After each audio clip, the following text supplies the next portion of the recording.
beberapa waktu ini berita bahwa ada oknum polisi yang memaksa ponsel warga sipilnya begitu. Nah, si polisi ini mengklaim bahwa ada undang-undang yang mengaturnya. Emang benar nih Mas, kalau ada undang-undang yang mengatur bahwa si polisi ini punya hak untuk memeriksa ponsel warga sipil secara paksa begitu.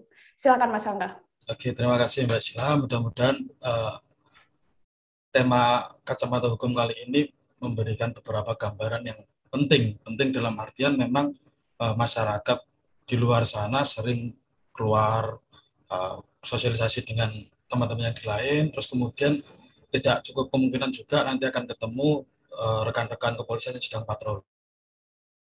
Artinya ketika berbicara apakah ada aturan yang berkaitan tentang pemeriksaan paksa terhadap ponsel.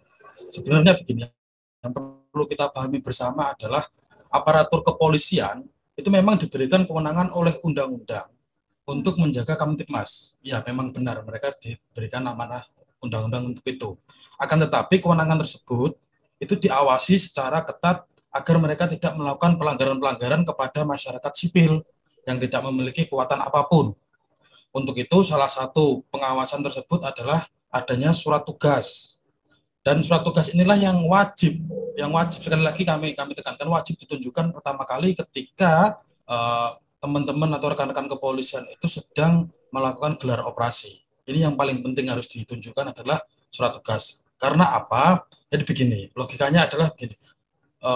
Aparatur kepolisian atau oknum kepolisian dalam hal ini ketika menjalankan tugas, dia kan pasti akan dibekali dengan surat tugas. Untuk apa sih surat tugas ini?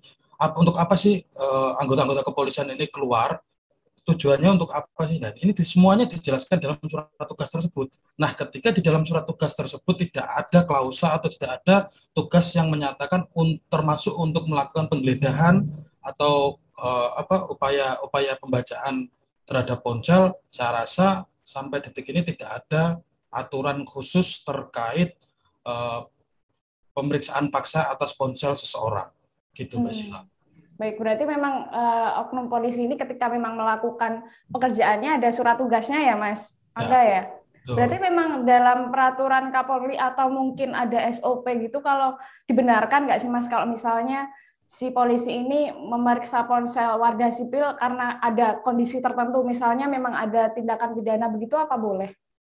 Di dalam Perkapolri nomor 6 tahun 2019, khususnya pasal 20 ayat 1 memang menyatakan penggeledahan sebagaimana dimaksud dalam pasal 16 huruf D yang masih ada kaitannya dengan Perkapolri tadi dilakukan oleh penyidik atau penyidik pembantu dengan dilengkapi yang pertama surat perintah penggeledahan dan atau surat izin penggeledahan dari pengadilan atau kecuali dalam keadaan yang sangat perlu atau mendesak. Nah, biasanya yang sangat sering dilakukan atau sering menjadi ruang untuk melakukan penggeledahan paksa itu adalah yang di poin B.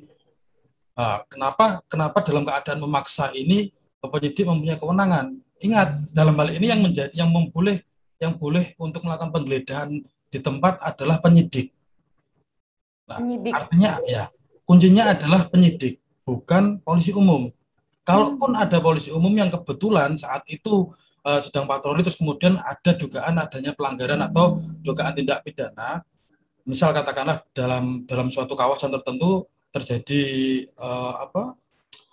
benturan massa, terus kemudian di situ ada sajam, terus kemudian ketika ada polisi patroli lewat, dia boleh mengamankan di situ, tapi tidak untuk mengupas apa yang ada di percakapan tersebut. Dia hanya mengamankan, misal ada sajam, kemudian ada handphone yang ada di saku kantongnya, mereka hanya mengamankan itu, mengamankan untuk diberikan kepada penyidik untuk melakukan penyelidikan lebih lanjut, tidak untuk memeriksa isi dalam ponsel tersebut.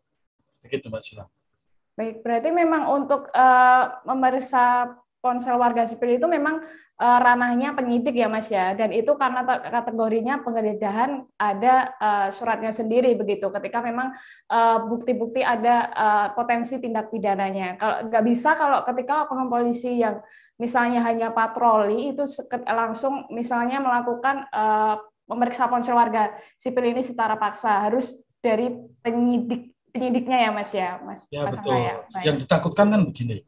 Kalau semisal katakanlah, misal saya yang kena razia oleh teman-teman polisi patroli. Nah, kalau saya tidak melakukan tindakan pidana, Terus kemudian teman-teman polisi ini sudah terlanjur membuka chatting-chatting saya. Kalau ada ada rahasia klien saya, apakah bisa bertanggung jawab mereka? Nah, ini kemudian ini akan menjadi masalah juga ketika terus kemudian ini terekspos oleh media. Akan menjadi pasal-pasal berkait nanti. Ya. Berarti memang ketika ini warganya, ketika memang ponselnya ini diperiksa secara paksa, lalu kan biasanya ini kan memang viralnya karena ini tayang di salah satu televisi nasional begitu Mas Angga. Berarti misal si warga sipilnya ini tidak terima. Begitu, apa yang bisa dilakukan warga sipil ini? Oke, yang pertama jelas tanyakan dahulu ketika memang kita tidak sedang dalam keadaan atau sedang tidak berada dalam situasi atau melanggar hukum, tanyakan yang pertama adalah surat tugasnya beliau-beliau ini. Atas dasar apa sih mereka memberhentikan kita? Atas dasar apa sih mereka harus dan memaksa cek percakapan atau cek ponsel kita? Kalau memang itu tidak ada dalam surat tugas, tolak karena itu hak privasi kita. Kalaupun mereka masih tetap memaksa, maka laporkan saja, tidak ada masalah. Ada beberapa pasal kok yang akan menjerat hal tersebut. Terima kasih sudah nonton. Jangan lupa like, subscribe, dan share ya.